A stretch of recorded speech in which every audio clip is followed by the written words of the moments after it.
call to order. Roll call. Lewis here? Bowman here. Stork, present. Sellergren present. Wagner. Willou Reynolds present. Brown, present. FYI, there's been a request to actually speak into the microphones. People have not been able to hear on the recording, so Okay. please do so. Also, I'd like to point out the fact that we only have a quorum. If anyone has to leave at any time, we will have to stop the meeting, so we'll have to vote, so you need some warning, and if we have public waiting to speak, we cannot do that. Okay. All right.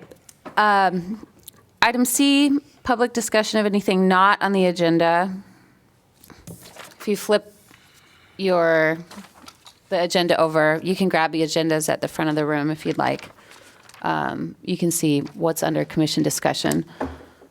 But if there are any other issues that any members of the public would like to discuss, now's the time.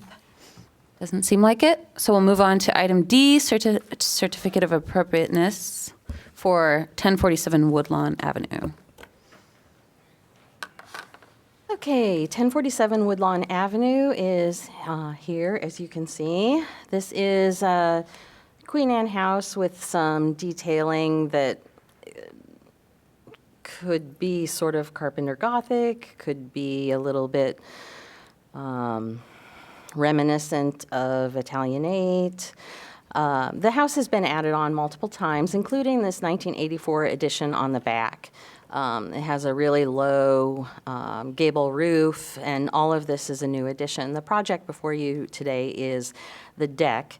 Normally, a deck can be reviewed by staff, but this one cannot follow the guidelines for a staff review, and so it comes before you. This is the assessor kind of map of it, and to show you, this was the main block of the historic building. There was a second floor added here at some point in time, maybe around 1915. There's a one-story addition here. This is that gable roof addition. As you can see, it projects out with this screen porch beyond the side of the house, and then there's the deck as well. The issue is that decks must be behind the house and set in from the sidewall of the building about 8 inches, which I would put that at this point, not where the screen porch is. And so for that reason, an exception to the guidelines will be required for approval. Here is kind of that side of the house. So you can see that here's probably around a 1915 second floor addition.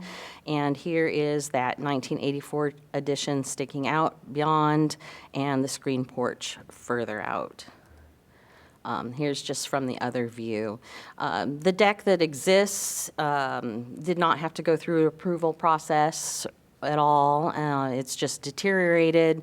There's been some damage to this corner of the house. There was no ledger board flashing at all, and so there's just been some rot and damage. And so that was the impetus for this project. This is the plan of, so let's see, we're looking at the house is back here, and the screen porch. So as you can see, the new deck will align with the side of the screen porch. It will extend towards the sunroom that is over here. And they will have a railing along this side, and they will have railings at the stair. But otherwise, they're looking at steps walking up here, and benches around this side with a future, or I guess current, drop-in hot tub. And so there will only be the railing. The main railing is along this side. Here is the elevation view of the project. So this is showing you that railing. They're installing lattice with some posts between. Here is just looking at the back view of the house, showing the steps up, the bench. So there's no railing here. The guidelines, we just added these since they're fairly simple for this project. Locating the deck on the back, setting it in 8 inches, designing it so the size and scale, et cetera, don't detract, attaching in a manner to not damage the historic building. We're attaching to a modern addition, but at least this time it will be attached so it doesn't damage it. And then following the section on balustrades and handrails. That section talks about basically, the square spindles would be at least 1.5 inches in width. There'd be a top and bottom rail, basic guidelines that we have. With this case, because we can understand why they would want their deck to align with their screen porch, staff recommends approval through the use of an exception to the guidelines for the uncommon situation created by the existing rear addition to the house. Okay, do I have a motion? Wagner moved to approve a certificate of appropriateness for the project at 1047 Woodlawn Avenue as presented in the application through the use of an exception to the guidelines for the uncommon situation created by the existing rear addition to the house. Reynolds seconds the motion. I didn't do a call for clarifying questions. Does anybody have any? Okay. I Commission- am curious, Yeah? when we have, so this is kind of a modern structure that's behind this old home. And in a situation like this, they're able to make repairs to that modern structure because it happened before the Historic Commission was in place to look at these things? Is that? Yeah, so generally, this addition, it can maintain this, it has lap siding, it has trim, it has shingles, it has modern windows, so we would not be, looking at repairing those. But, it has the same general basic things that we would have on a historic house. And so, yeah, we would continue to keep them as they are. When I met on site, I was talking to them, about how they might be able to revise that addition to make it fit in better if they ever wanted to. So that's always a possibility. If they decide they would like to, remodel that addition, then we'd look at, maybe making it fit in better with the house somehow. But yeah, otherwise it can stay like this forever. It is very specifically a postmodern addition. I mean, it has a style, which we don't often see with more modern additions, but this one is clearly a postmodern architecture. Okay, yeah, I was just curious because this is a very modern-looking addition, and we usually don't see things quite Yeah. this modern, so. Yeah, it was 84. I mean, I don't know, it's right around when the commission started and things, but no, it was not something reviewed. Okay, But the reason for the exception is still because of the new design, It is, right? correct. yep. So it's not so much that it's from 84, right? Yeah, Okay. got it. Okay, a motion's been made, so is there commission discussion?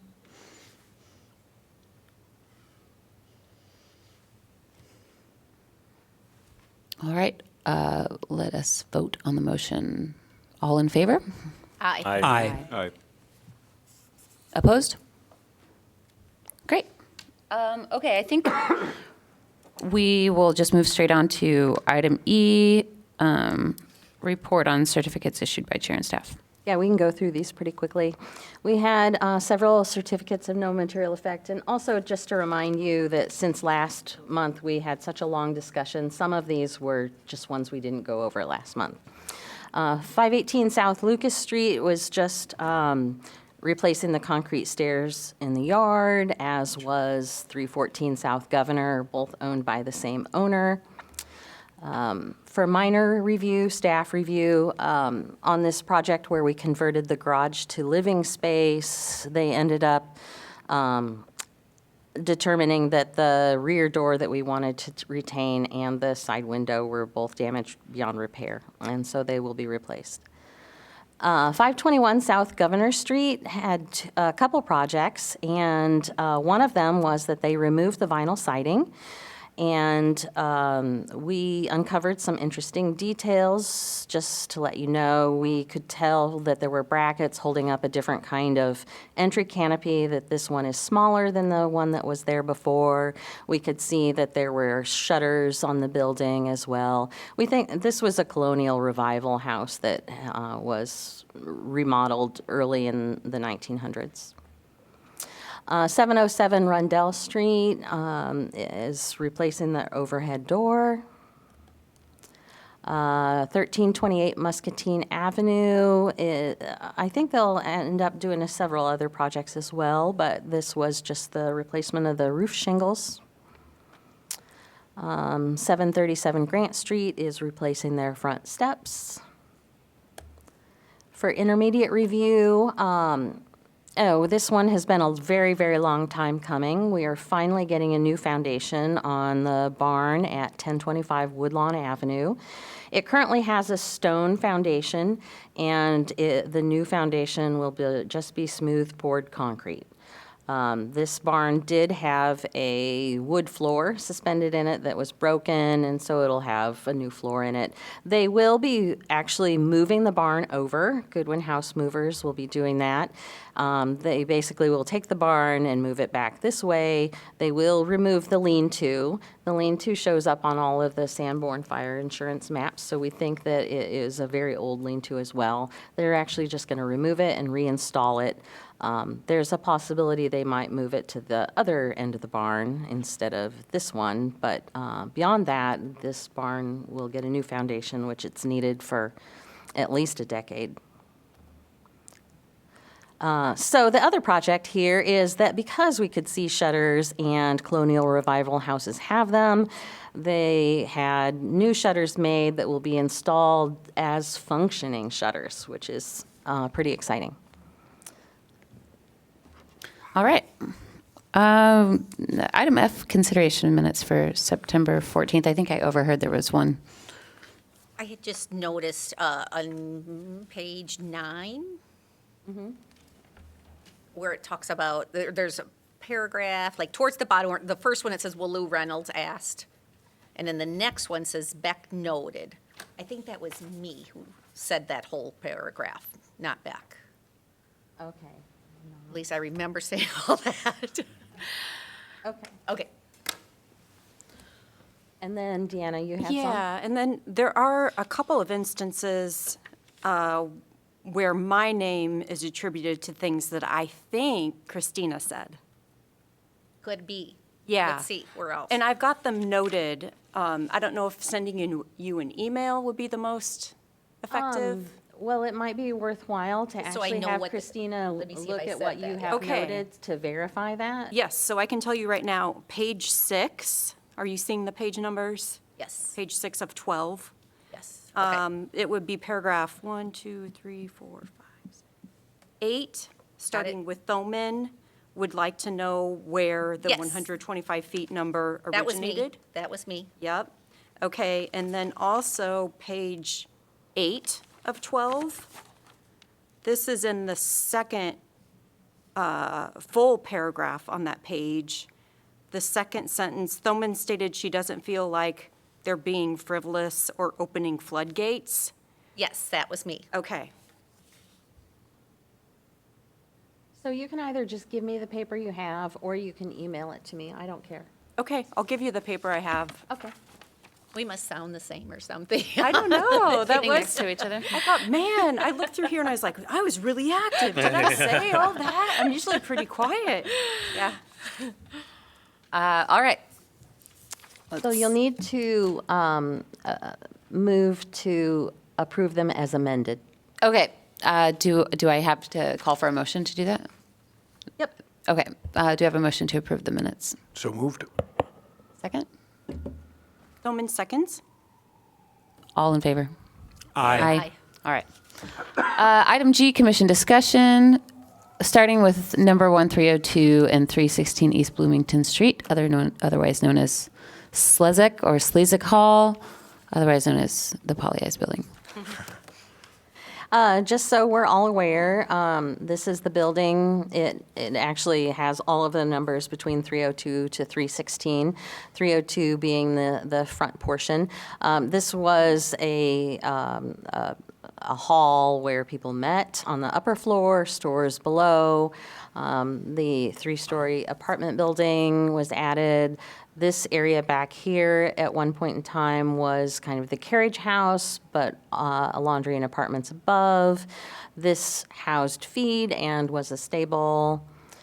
Here's just a detail shot. We have brackets and dentals. We have windows that I frankly don't know. I haven't looked into it yet to know if they are originally this size with this trim or if they were reduced. There would have been a storefront here, likely 2 entrances since it was divided in half down the middle. On Lynn Street, you can see kind of the west elevation of that building, and there's this area. I have, again, not looked into this too much to really know if this was like a decorative element over a storefront or if there was some kind of a loading door in this general area, so I don't know. This says, this is a Holub Apartments, which would have been upstairs. Here's the apartment building again. This is just the brick end of that smaller addition in the back. Here's the 1888 Sanborn map that shows you. So we have grocers on each side. I don't actually know what that one is. The stage was up on the second floor in the main hall. There was a dining room parlor. The stairs, as you can see, they go in for the apartment, I believe. Here, there was a carriage hoist on the first floor, laundry on the second, sleeping on the third. The feed area. All of this, I believe, was in place. Let's see. Yeah, everything was in place no later than 1888. We do have an Iowa site inventory form, which I attached to the agenda. That is basically what historians and consultants use to fill out information to document it for the state, and all states have a similar form. It's kind of a prelude to a National Register form. And this building had been studied multiple times. That's why there's different input and different looking pages involved with that. And at one point in time, someone determined that the building would be eligible for the National Register. And it would be. It has a good integrity. It would be eligible definitely under for the National Register Criterion A, which relates to events that have happened over time. I cannot remember right now which of our criteria that relates to. But it would be eligible for the National Register. Hence, it would be eligible for local landmark listing as well. This was brought up because Jordan, as the chair, requested that it would be on the agenda. Discussing it, I'm assuming, for a potential local landmark designation. That process would proceed. It could potentially proceed with the commission determining that they want to locally landmark it, so that the application for rezoning, which is what would happen, would be submitted on behalf of the commission. Then the review of that application for rezoning would come to the commission first. We would discuss the building more in its history, and it would be a public hearing for everyone to speak. Then it would move on to the Planning and Zoning Commission, and then finally it would move to City Council. And that is the one case where if the owner were to object to the landmark rezoning, that's when a supermajority of City Council would have to vote to approve it for it to become a local landmark. And I believe that's all I have. All right. So now, what in our meeting order? Where are we? Basically, clarifying if you questions? want to open it up to public comment, then you can do that now. If Great. you wanted to speak about it first, you can say something and then do that, whatever you'd like to do. I'll open it up to public comment. And is that you that, do you want to go? Thomas, are you ready? Okay. Everyone you should raised your please sign hand. in Yep. before Please they sign in, speak. say your name.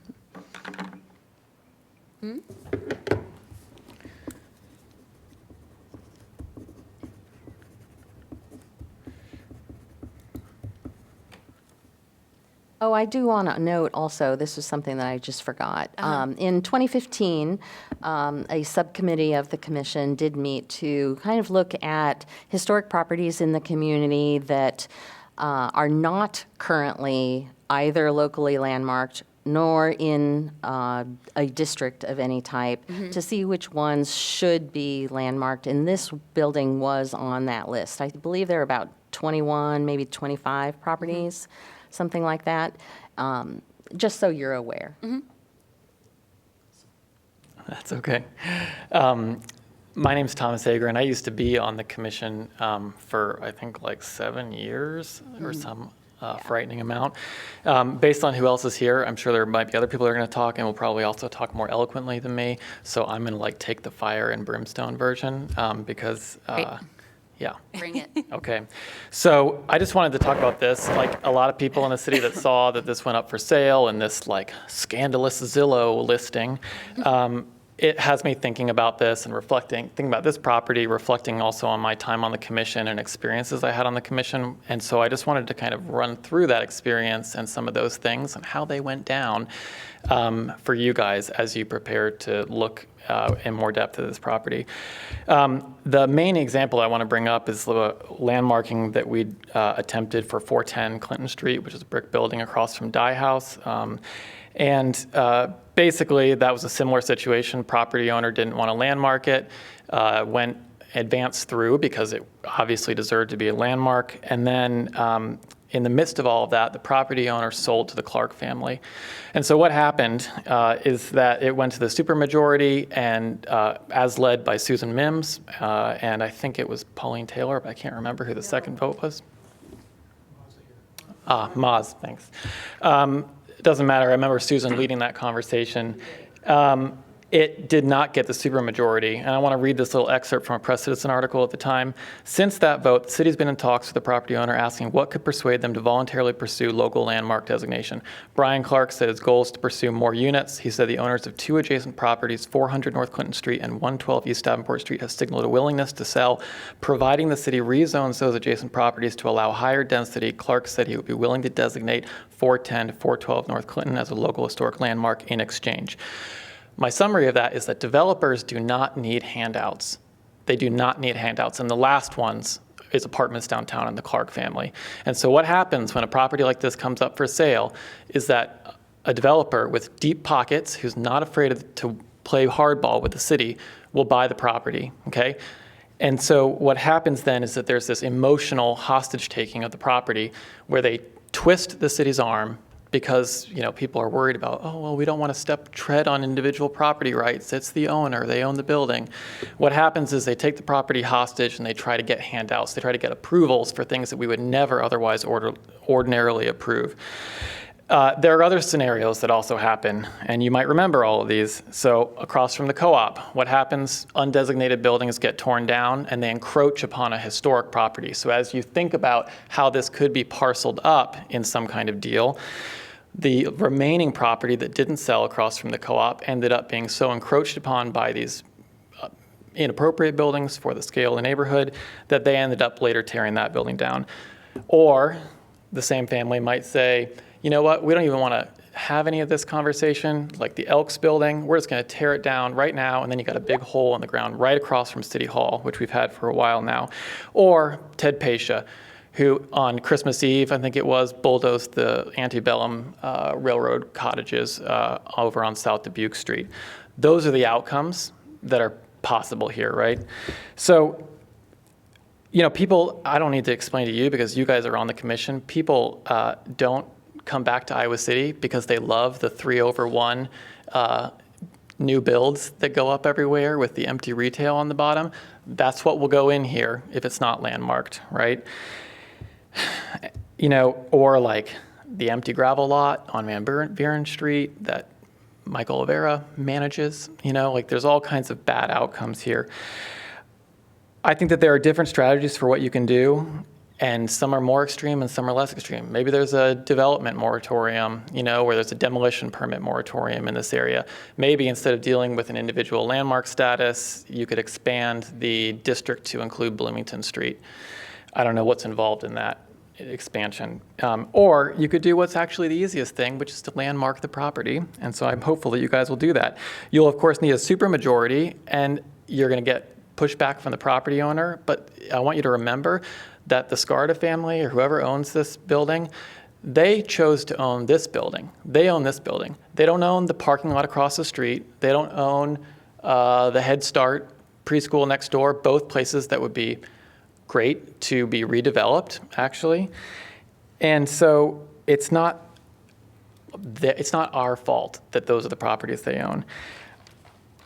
I really want to encourage you, I'll wrap up here, but I really want to encourage you that, and I know from my own time on the commission, sometimes you skim the packet and then you read the staff recommendation, and you make the motions and whatever.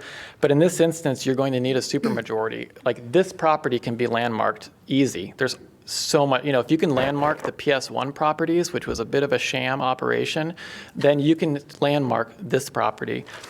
The thing is that you have to have that supermajority. And so I would really encourage you as a commission, I know it's just like a volunteer thing, but you guys need to find out if you have the votes with city council, and make sure that this thing is going to sail through. Otherwise, it's going to, the same thing that happened on 410 North Clinton is going to happen.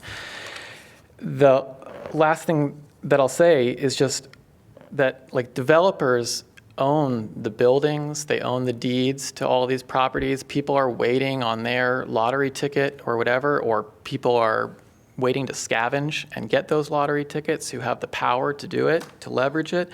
But they just own the deeds, and they don't own the history of the community. And there's a structure created to allow us to protect that history, and it is landmark status, and it exists so that no matter who owns the building and what their inclinations are over time, because property owners come and go, the building can stay relevant to the community. So I really want you guys to have the chutzpah to landmark this building and landmark it fast, and then, which is what we did before, go through this whole study to find other properties, but we have to also landmark these. There's going to be all this dialogue about urgency, why now when it came up for sale? Well, it's because, 75% of the 19th century building stock in Iowa City is not protected. All of downtown is not protected. We find the urgency when Iowa City realizes, wait, that building isn't protected, when things like this happen. So I really hope that you landmark it. I hope that you really prioritize it and get the votes, which is what is really important. Jessica will do all the work for the actual landmarking, right? That part is the easier part. It's a well-documented building. But if it doesn't happen, we all know what will happen to this building. So I really hope that you will stick with it. Thank you. Great, thank you, Thomas. All right, who's next? Jenny? Let's see.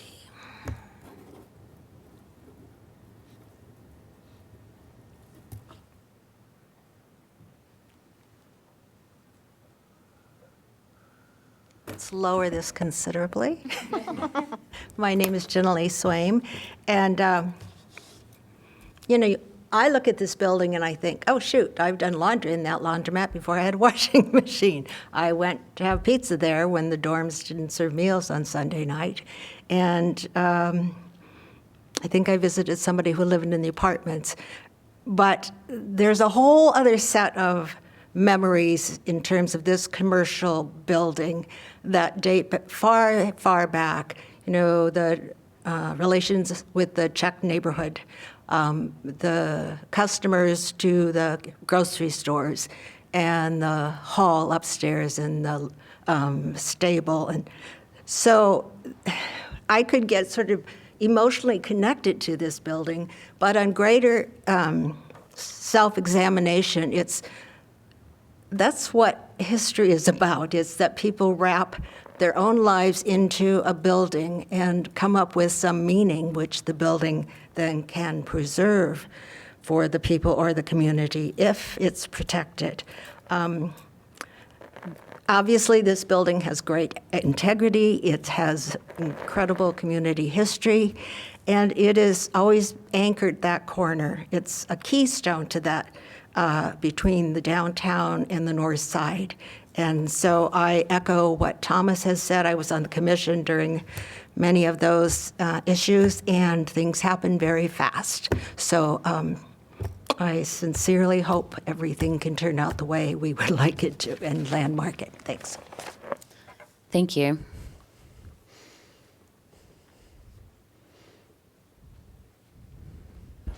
My name's Bob Miklo. I live at 900 North Johnson Street. And I would just like to point out that this hall clearly meets the criteria for the National Register as well as a local landmark. Its association with the Czech immigrant community demonstrates broad patterns of our local history as well as our national history. It tells the story of our community as being built by immigrants. Its architecture is a good representation of a commercial storefront, but it is also unique in that it contained an ethnic social hall and a historic hotel, later apartments, and a livery where horses were cared for and tended to. There are very few buildings, surviving buildings in Iowa City with this much history or character. I'd also like to point out that the comprehensive plan, including the Central District Plan, which was unanimously adopted by the City Council as a blueprint for our community's future, calls for the protections of buildings like this and of the North Side Commercial District. So the city has already gone on record that this is an important building in the life of our community and could follow up with zoning protections to enforce that policy. Again, there are few properties in Iowa City with this rich of history and that are this well preserved. So I would urge you to carry on your path. Thank you.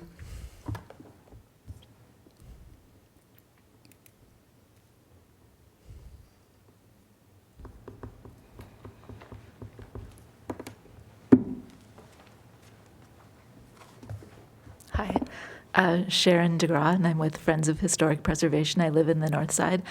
I agree with all the history of the building, and it needs to be preserved for that reason, and its example of being a certain type of architecture that we want to value and preserve. But I also see the tie-in to the way that perhaps the business community and decision makers think is that this building is an economic boost to the commercial area and the residential houses.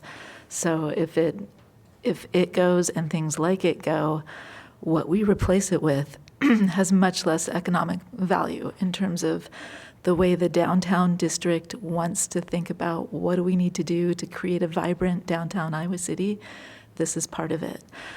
So I would hope that we could engage the downtown district in the discussion of how to landmark it locally also. Thanks, Sherry. Does anybody else have anything that they'd like to say during commission discussion? If not, we can take it to the commission. Does anybody have any thoughts? I think you do. Oh, my goodness.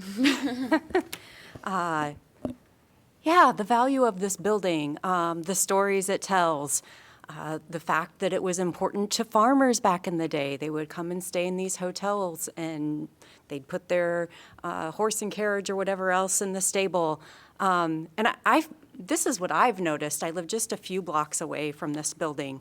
If I'm going to see my farming relatives in town, it's at Pollyeyes. I run into them all the time. People are drawn to not only Pollyeyes, but I feel this building, it's very comfortable for them. You may not see, I know I don't see my relatives in downtown proper, but people will come into this building and eat and enjoy themselves. It's important in that way. It's not just important to the city, but to the surrounding areas too. And I'm really concerned about this part of town. The houses around here, they're being run down, and I think it's happening intentionally. I've also heard a little bit of gossip. It sounds like a developer has bought 2 houses within this block, and I'm sure they're eyeing this building now. They've got these 2 houses they bought. It would be easy, buy this building, clear out this whole block, build tall, and the city council might just go for this because they are on a mission now, and I understand. They want density in housing. They are on kind of a development path right now. So I don't know, is it possible for us to do the landmark status vote tonight? No. Because it is my concern that things will move so quickly that there will be a buyer at this, what is it, $5 million. It's maybe the person who bought the 2 houses or the company that did, and it'll start rolling. Like Thomas said, it'll just start rolling without our action, without us being even able to say. I don't know, maybe things don't work that quickly, but it concerns me. Jessica, do you thoughts. mind just reviewing again the recent history? It's up for sale. It has been owned by the same family for how many years? Like 150 years or something like that. And it is for sale. And are they, we don't know, or do they have local family members, do we know? Are they aware of who would buy a building, anything like that? I don't think we know or would care. Okay, It sounds like the owner's in poor health. okay. I think that we should just set aside any consideration of ownership and consider this a community building that needs to be landmarked as soon as possible. Well, the reason, I'm not worried about who owns it. I just want to know, like, okay, does if it's up for sale, like, right now, that weighs on our timeline for. Could happen tomorrow. So that's why I want to know that. I don't care who owns it. It is more like the timeline, and if something gets out to potential buyers, that's what the Historical Society, that also plays in favor of getting this designated quicker. Does that make sense? I think so. I'm not sure. Could you clarify one more Yes, time? just basically, I don't need a name of who owns it. What I'm trying to say is, if we as a commission, it becomes public knowledge that that's what we're talking about tonight, to make this a landmark. Uh-huh. And it's up for sale right now, that fact of being labeled a landmark may have an effect on who purchases the property. That's what I'm saying. Currently, That's why I wanna know. do you take into consideration it's currently listed at $5 million, which is over $3 million more than its assessed value. Okay. Than its assessed value. Is that? I mean, I think it's assessed at 1.8 million or something like that. Yes. So that leaves kind of few buyer options. I think. Yes. I don't. It's hard to know why that would be the case, And but what a buyer would have in mind then. If they they're would paying probably that much want to over. make some money back. Yes. I also do want to say please. Hi, I don't want to speak out of turn. I came late. I actually am late because I'm on the Johnson County Historic Preservation Commission, and we were having our meeting. But I also am someone who lives in, my name is Anne Marie Taylor. Thank you. And I live in a house that Iowa City very creatively saved. It's an old house on Burlington Street, and it was part of the university program that renovated houses in Snow. It's a single-family home, and I'm really concerned about what's going to happen. I'm sure you've all seen the ad that said, this is not on historic preservation protection. You can basically do what you want. And that land at $5 million you could only make money off of it if you knock everything down, everything around that. And so whatever can be done to protect the community, I live not that far, and to protect Iowa City's history like this. And also, you were talking about the city wanting more and more. The housing that would go in there would not be the housing Iowa City's looking for. It would be high dollar with, some stores down, probably a Subway, some things like that at the bottom. But the housing going into the core of Iowa City right now is not affordable. It is very high, expensive. It doesn't benefit the people there. It kicks the people who are renting out further and further. And again, thank you. I got here right as you were stopping conversations, but I just wanted to let you know that those of us who are concerned with the county are also, we discussed it. I'm not representing the board, but it's a treasure. So anything you all can do would be appreciated. Thank you so much. I don't know. In terms of how the meeting goes, is it at this point, can we have more public discussion or? This is just a commission discussion item, so Okay. I think that if people want to say things, that it's Okay. not that formal. Great. I want to make a point with regard to housing density, which is that there is a new development going up on Scott Boulevard and North Dubuque. It's a 4-acre lot. There is a total of 15 townhomes going in. There could be 200. I don't think housing density is necessarily the top, incentive. So I don't want anybody in town to be swayed by that argument because I don't think it's relevant when you're up against a 148-year-old treasure. So what is the timeline for the process to make it a landmark? So, frankly, the owner will be contacted, and staff will meet with the owner After this meeting, Tonight. before. An application will be submitted and for rezoning, and then it would be processed, and then it would come to you. okay, so there's a possibility it'll be on the November agenda? If that's what I'm hearing, then, we can make every effort to do that, but it will all just kind of depend on our staff time and ability to, I'd even do a special meeting, just throwing it out. I would too, yeah. Well, if I may interject, maybe even pump the brakes on this, just clarifying, so if we do make this a landmark status designation, does that lock it into how it looks like this forever? And any little thing that the future owner wants to do comes to us as an exception? And, we have to be considerate of so many things. And yes, there's so much human history here in this building, and it's wonderful. I don't know about the laundry building. I say maybe knock it down right now, but, that's just me. And I think I'm curious what happens if we do make it that. And I think the question is what happens if we don't landmark it, which is that there's probably a 90% chance it comes down. I mean, that's what you're up against. It's not a matter of what a convenience or, it's you either protect it or you lose it. That's where we're at. And that's what the city's shown us. I think the question is, does this building deserve landmark status? And that's the question we have today. But I think the other question is it And if it an does- emergency? And I think the answer is yes, it is. It's I would think so. I agree, and thank you for that, Christina. That's really kind of the question. Yeah. And it is an I urgent, get what it is you're an saying, urgent too, issue. 'cause Yeah. I totally, I agree. That is something, it's a responsibility to designate that. But I do think, when we designate something, what is it today? And should it be designated based on that criteria? And unfortunately, we're in a time crunch.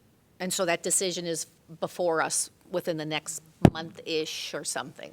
And so if it were to be landmarked, they would have to follow the guidelines like everyone else.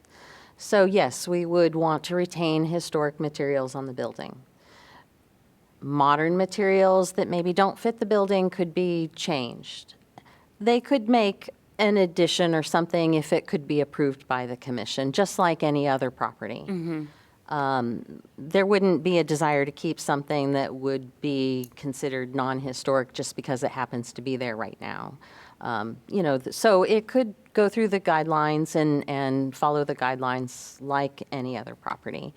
The building definitely has the integrity to be landmarked as well as be listed in the National Register. And the integrity means, does it have its original materials? And, does it have its original architecture? And generally, yes. And then the other thing we evaluate is it its significance. And this building definitely is significant. It is as a part of our social history. And so for those reasons, it would definitely be eligible. And that part of the landmark process is the easy part.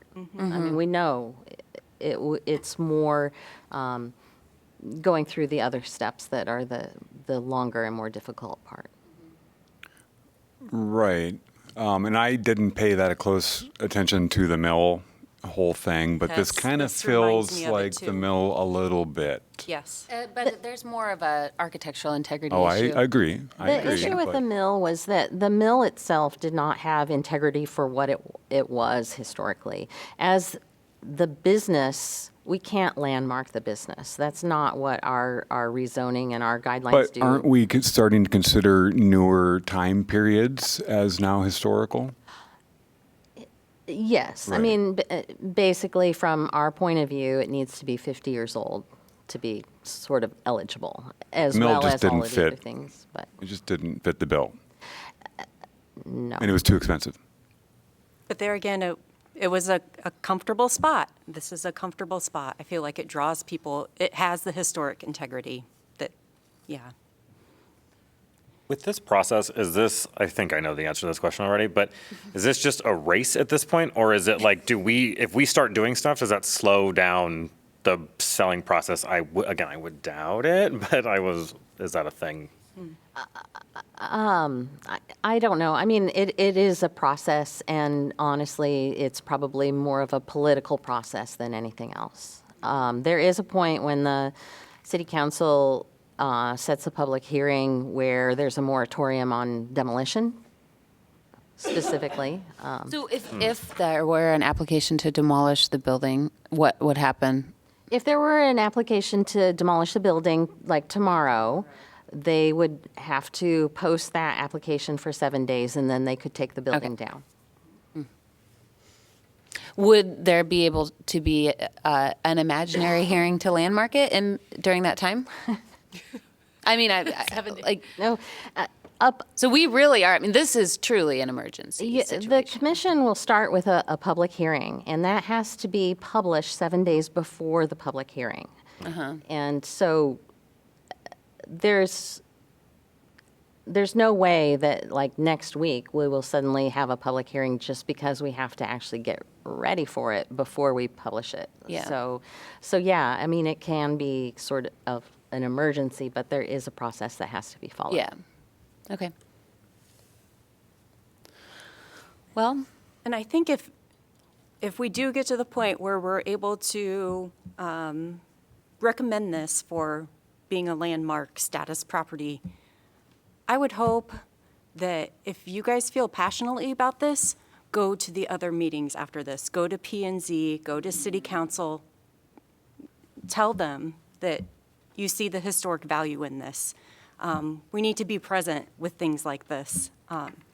there's a lot of public interest in this topic. I'm frankly surprised more of them aren't here. I know. But I really do appreciate those who did come. And yeah, I think all of us just need to do the work. So generally, am I hearing that you guys want to move forward? Yes. Yes, please. With alacrity. Yeah. Well, and I think that there's probably openness to a special meeting if that's possible. If you do call him tonight. Yeah, I'm surprised the owner isn't here. Gary But maybe Scarta. that's Gary intentional. Scarta. I believe the owner has he has a disability that Yes. that immobilizes him a bit. So that might be part of the reason. But We provided notice through the realtor that this meeting would be occurring. And I give so much credit to that family. I mean, of course, I've never lived in this building. I don't know, I haven't seen the upstairs, but just going to Poly Eye, seeing the exterior of it, they've done a wonderful job. Sherry, didn't you live? You did. Can you tell us about it? I can say it's in very nice condition. There's wood floors on the second level. I lived on the Lynn Street side, and the family actually lived, so the Scarda family lived on the ground floor. It was very nice. They put carpet on the second floor to sort of, or actually on the third floor to make it quieter. So there's probably nice wood floors there. It's great. And there's radiator heat. It was very charming. The other thing I thought of asking is, Speak it into the microphone a little bit. when you talk to Gary Scarda, would he have any documentation of what the hotel was like back in the day? Did they retain that in the family? Would he allow us to photocopy it and give it back?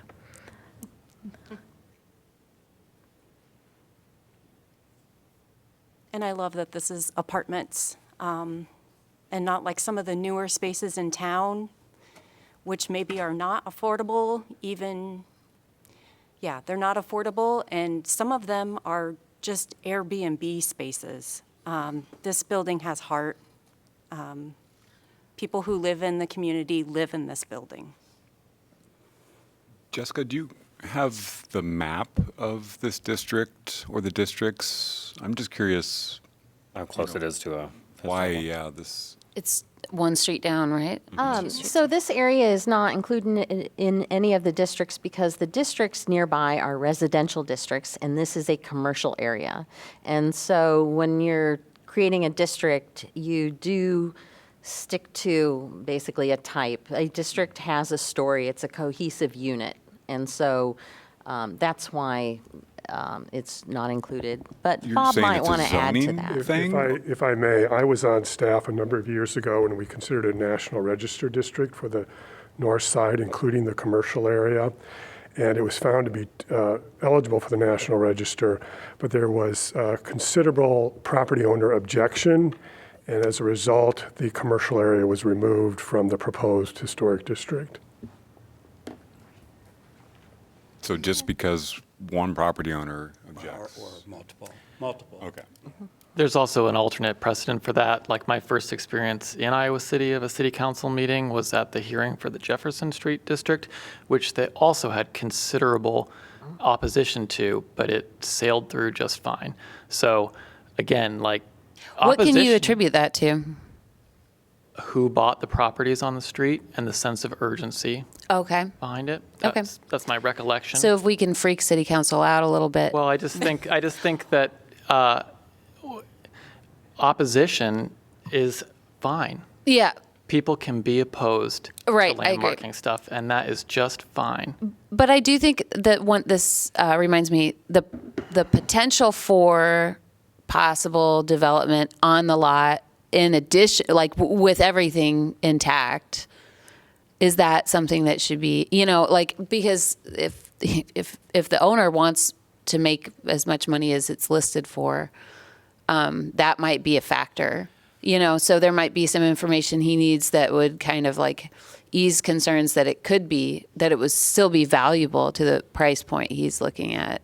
I guess to me, that starts to sound, again, like handouts, and we don't have to hand out anything. Well- and so hang on. And so, like when you look at the property, like there are like 5 undeveloped parking lots and multiple single-story buildings in the north side business district. Like, we don't have to make space on this lot for development. We don't have to make space on this lot for density. And it's something I would look at when you like gauge the urgency of this too, is like, what is this? I don't know what the zoning overlay is for this building currently. If it is CB2 or whatever, the price to me, given like the university metrics that they're predicting for student housing, all the other housing coming online, I think that this is urgent and should be treated as urgent. But I don't know how urgent it really is. I just don't know, because I don't know what the ability to capitalize on that land is based on how it's currently zoned. But the leverage can happen, so I think that somebody, Jordan or somebody else, should talk to the city manager and ask what is possible there and how that property can be, how the city staff envisions that property being and the demolition of it being leveraged. Because I don't understand economically how you could buy it for $5 million and tear it down if it is like, if the height regulation is as low as it is there, unless they Oh, get fair enough. handouts. So it might just be a number that is extraordinary because why not? Or it might be a number where people have an understanding. There's been, enough consultants have been brought in to understand what the value of that is, and I just don't know. So I would also talk while you make the motions for a special meeting to initiate the landmark status. I think that you could also talk to city staff outside of this commission and try to understand how they gauge the timeline and the price and whatever. I think that and the current zoning and opportunities for zoning changes that might be leveraged against the property. It might be a step that you could take that would feel like you're doing something right away while you wait for the due process of the landmark status. So just my 2 cents on that. And I would actually like to speak to what you were talking about. This property has been in this configuration since 1888.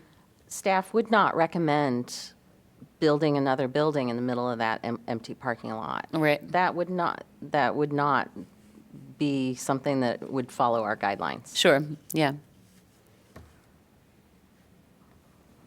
If I may again, in terms of urgency, yes, I would encourage you to pursue this as quickly as possible.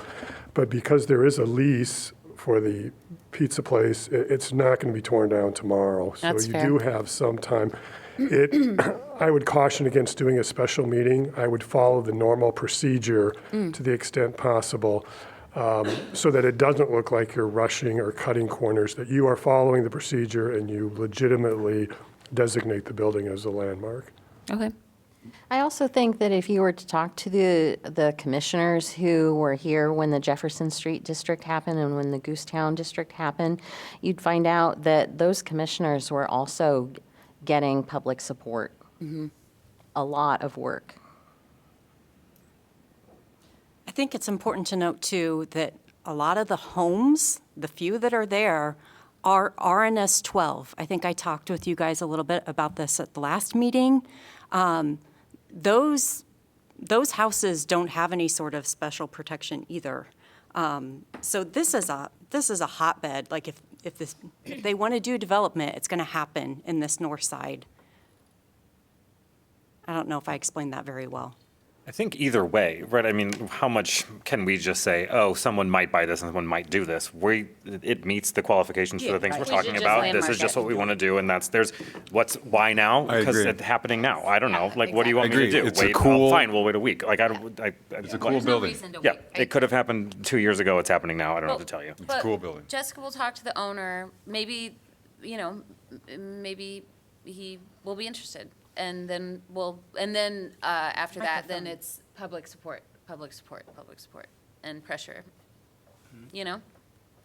And also, keep in mind, there's a city council primary, and the council will be changing over in January, I believe.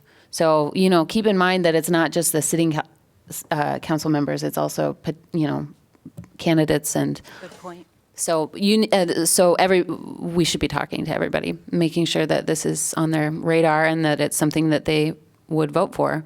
And that's how they get votes. Yep. Can I add something? Yes, please. The endless discussion. It's only 6:30. Okay. So I worked on the Jefferson Street District, and I don't know if there were any residential homes that were owner occupied. So it was a matter of talking to the people who lived around Jefferson Street, as well as those who had businesses or churches there or whatever. So, so sort of door-to-door knocking. And what was gratifying was that at the city council meeting, we had, this was standing room only, and there were people out in the hallway. And I'll tell you, the city council listens or sees when people speak up. Yeah. They really, really do. And we talk about, send something in, send a letter, send an email. That's great. But when they're standing in the hall or this room, waiting for this council's decision, Yeah. it holds a lot of impact. So, and it takes work to get people into a building for a meeting. It of does. This, so I just want to add my 2 cents to really getting people on board for this. And you can't offer snacks, from what I understand. And I also think it's not just the people who live in the neighborhood, it's anybody who's eaten at Polly Eyes. It's the anybody entire who went football to community. school and lived in an apartment building. The whole west side comes to Polly Eyes to satisfy their nostalgic, Yeah, I just think that needs to get out. Yeah. And, some things just make sense. I don't, like when we say get ready, for a fight or whatever it is, I think that sometimes I'm like, I don't plan on fighting. I just plan on making a case and making sense, following the criteria, the protocols, like you have said, and moving forward. And I think whatever I can do to make that happen when it makes sense is what we do as a commission. I agree. Well, and we should almost make sure we're not letting this happen in the future repeatedly. I know. I know there's been reviews of properties and there's been a lot of hard work that's been into that, but, it's kind of shocking that something like this, the Polly Eyes building is, facing all this urgency, Hi, Anne Marie Taylor. I wanted to share one other piece of experience. Before living in Iowa City, I was in the legislative and government relations for the American Institute of Architects, and I worked with the national organizations doing things to try and protect properties. And one of the things is we're talking about speed and the need to have some speed, is that the pizza place lease is 7 years, and that's not very long for someone who's looking at a long-term investment. One of the things that we did spend a lot of time working on in some of the state legislatures is being sure that an area didn't become, that a building didn't sort of fall out of its historic location and everything, because everything around it has been knocked down, removed. I mean, once a house is knocked down, it's down. If this building, and I know, can think of many things around the country, once it's down, it's kind of done. I mean, the person who owns it has, and so I think not intemperate speed, but definite speed is necessary to protect it before someone another example I have is working in Seattle, a particularly old historic building that was about to get protection on Monday was knocked down over the weekend. And so just that is, when you're looking at someone who's looking at, we're talking $5 million, and someone's going to pay that, and they're going to do that only if they can make the money with tall buildings, with all sorts of things. So the sooner you can protect this building, and not just because it's a pizza place, because if you look back to when it was built in 1878 by the, I believe, Slavic family, I mean, the history of this building in its place and the area is remarkable and needs to be protected. There's not another place like this in Iowa City, and so once again, I'm just throwing a little bit more of my experience that you can't just assume with one property or one thing that there's a broader plan, and 7 years goes by like that for builders. Thank you. Thank you. Jessica, I do appreciate you bringing up this 1888 map. It's awesome, because I did want you to bring it up just so I could look at it again. I was noticing the feed building. Is that the That's the pitch? laundromat. Is that the roof pitch on the map? What are those triangles there?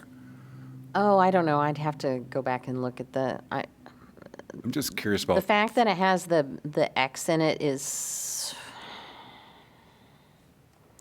Frank, do you know what that is there? I don't remember. The dotted lines. The dotted, right. So, No, the dotted lines are going to be, usually they are divisions inside the building. So Stalls. no matter what, all of these are not like hip roofs or something. It does not have anything to do with the roof. It's something else. Okay, so when did that current roof, and pardon me for not knowing the style, when was that added, above the laundromat especially? I'm assuming it's the original. That's historic original? roof. Yeah, so that should be a non-negotiable too. I think, I was I don't originally like of the that mind roof. that. I Matches the poly eyes. yeah, I think A that little bit, we a want little to bit. we want to landmark the entire property. Just a comment about the roof. Well, you have and to, yeah. I think this would need more research, but the roof of both this roof line and the curved roof line is reminiscent of the Baroque roof lines you see in Prague. And so I'm Absolutely, yeah. wondering if the Slezak family carried that architecture style with them. That's an I could awesome be totally point, off yeah. base, but you don't see this kind of roof elsewhere in Iowa. Certainly not in Iowa City. There's nothing else. More Well, I always feel like stories. you call that Italianate or whatever, Italianate, but then brackets that yeah. the top roof part is definitely Baroque. You'll and- learn to love it. Often Well, buildings are a no, mixture. look at of the stuff. other, the laundromat one. It's different. It's more rectilinear. It looks more modern. There's hay up top. It reminded me of the addition on that house we just looked at. The roof Yeah. on the reminded me of the new addition on that 1984 addition on the house back there. But But the whole property is awesome. Yes. It's so beautiful. I know that the family, the Scarda family, is terribly proud of it. I know Gary, who owns it now, has a health situation, like was said. When I rented the apartment that I lived in there, Val Scarda talked up how unique and significant, I think in the basement he was describing like 6 beams coming together at an intersection where, usually it would just be a traditional intersection. And he said that was very unique to the Czech architecture. Talked it up like I had to go see this, but this pride in the building was really there. And that's a neat detail that someone should look at. Yeah, I think the next step is to talk with the landowner. Maybe, yeah, there might be something there where they decide, yes, they do want the landmark status, if they've had it in the family for all these years and have taken such care of it. Yeah. So I guess at this point, it seems like we're down, So like, Yeah, what do we? I mean, I've heard plenty, so as far as I'm concerned, once everybody is done commenting, we can move on. Yep, I'm done. I'm also done. And I believe that now we are going to talk about the Historic Preservation Awards. Yeah, and just a quick thing, I want to thank everybody for your help. I think it went off great. We had a really successful awards, and thank you to Friends and the county. We will have to revise how we do things in the future if we want to continue having an awards, however, just so you're aware. Why? Even with the assistance, it took so much of my time that I could not review projects for like a month. Oh, okay. Wow. And so there are certain parts of it where I'm the only person who has the photos or whatever. So there are some things that I have to be the person to do it. But at the same time, we are going to maybe have to work with Friends a little bit more to have them help more. It won't, as far as what I'm hearing from people who control me, we won't be able to do it if it takes this much time in the future. Okay. Even next year. We'll do better. Do you have a student assistant, Jessica, or is that position no longer? We have an intern. I will say that the assistance that the intern provides totally depends on the individual intern Yeah. and their abilities. We've had some that help great and some that don't. Before I came, the intern did the entire awards that year with the help of Friends, basically. So it kind of depends. But we can't rely on that just because of the fact that that might be an intern who can't help Yeah. much or whatever. So we'll have to work through that, but we do have to kind of figure out how to change the process. I will say one thing is, please come up with nominations throughout the year. Yeah. Please don't text me just some random address that they're painting. get the address, say what it is, send it in an email, document it in a way that makes it easy for me personally. Okay. But yeah, Sorry, getting Jessica. nominations throughout the year is probably one of the ways that you can help. And Starting last week, anything that wasn't on the list? yeah, I have a list started already. Okay. Is that a can you make it a shared doc, or is that No, we quorum can't. violation or something? Yeah, we can't do shared docs Okay. at the city, sorry. And all the eventual award winners should come across our desk, correct? No, No? no, we would like to Not the spread the painting, love right, right, throughout right, the right. community. So if you have a historic property, no matter where it is, and you do appropriate work, that's one thing. I will look at them to see that they are appropriate work. We don't necessarily like to award things that are inappropriate because we are publicizing that, and so if we want people to recognize the appropriate work and follow those models. But yeah, it doesn't matter where it is in the community. If it's 50 years old or older and they've done work and it's appropriate, we can award them. Great. So, but yes, it was very successful, and congratulations, and I think everybody loved having it at the Highlander.